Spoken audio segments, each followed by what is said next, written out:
नमस्कार,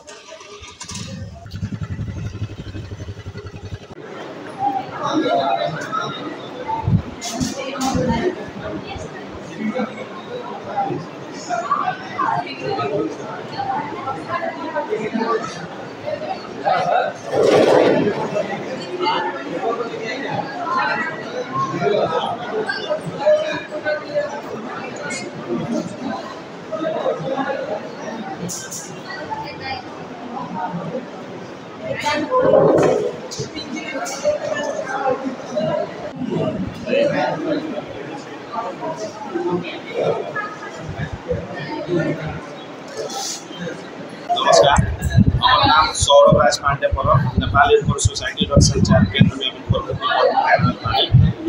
सर हमारे से बात करती है कि इतना महिला का मौजूद है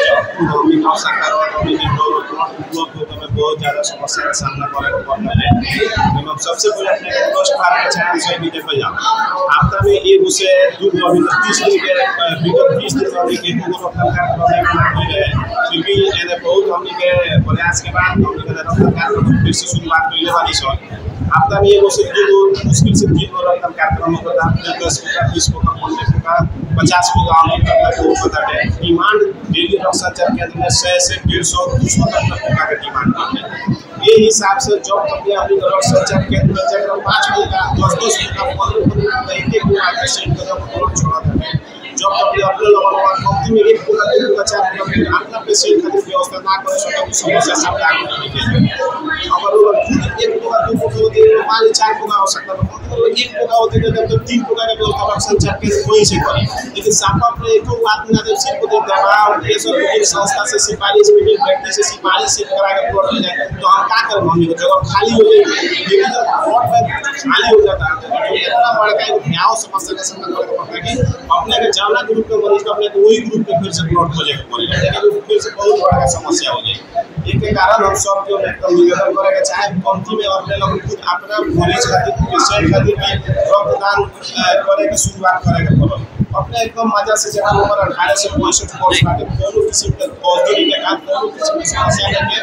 हर एक 3 महीना का अंतराल में रक्तदान कर सकते हैं। हमने को बैकग्राउंड में भी आप देख सकते हैं कि अभी हमने साउथ सिटी हिमाल कॉलेज के परिसर में रक्तदान एकदम क्वेश्चन युवा लड़का लोग एकदम 18 वर्ष पूर्व देखी कोनो खास शारीरिक वहाँ लगे तो वेट भी नहीं के एकदम मजा से रक्तदान कार्यक्रम करतानी वहाँ के एकदम कभी कल जला रक्तदान कार्यक्रम में वहाँ लगन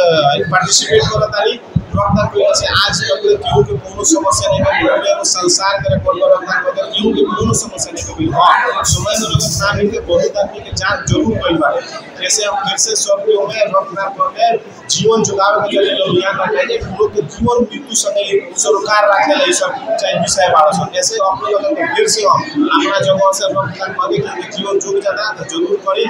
ये और अभी अपना पूरा करें। धन्यवाद, नमस्कार।